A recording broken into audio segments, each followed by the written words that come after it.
Во изминатиот период сведочавме и на сериозни инциденти поврзани со употреба и злоупотреба на социјалните мрежи и нивното влијање на малолетниците, а оно што особено загрижува од страна на други малолетници исто така. Со ова можеме да заклучиме дека проблемот постои. Ние го препознаваме и внимателно го следиме, но морам да ви кажам на почеток, забраната на цели апликации сметам дека треба да биде наша последна опција.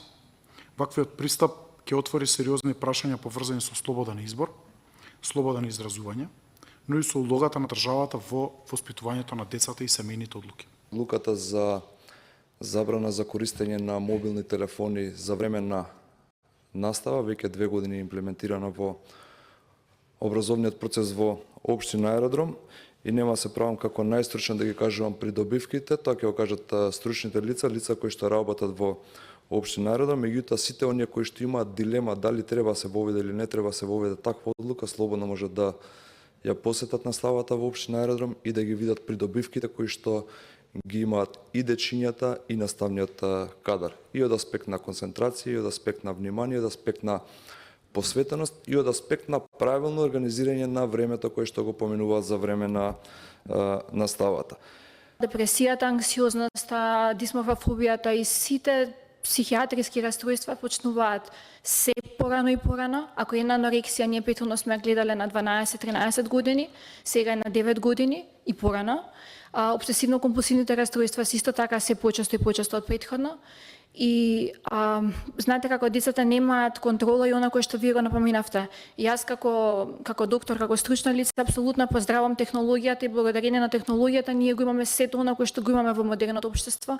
Меѓутоа, родителите за жал не посветуваат доволно внимание што нивните деца и како ги користат всушност технолошките ресурси. Поради тоа што не постои некаква посебна одредба законска, ние како родители сметаме дека е оправдано донесување на добро осмислен закон за забрана и користење на социјалните мрежи со воведување на старосни ограничувања, и тоа за лица под 13 години со целосна забрана за пристап до профили, лица од 13 до 15 години да користат само со родителска согласност, а лица над 16 години слободно да може да самостојно да ги користат социјалните мрежи.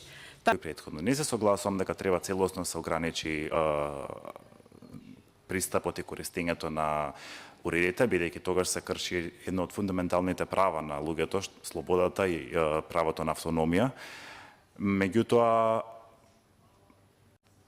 треба да се внимава и да се донесат регулативи и закони кои што ќе го регулираат користењето со цел да се обезбеди најполезен исход за младите.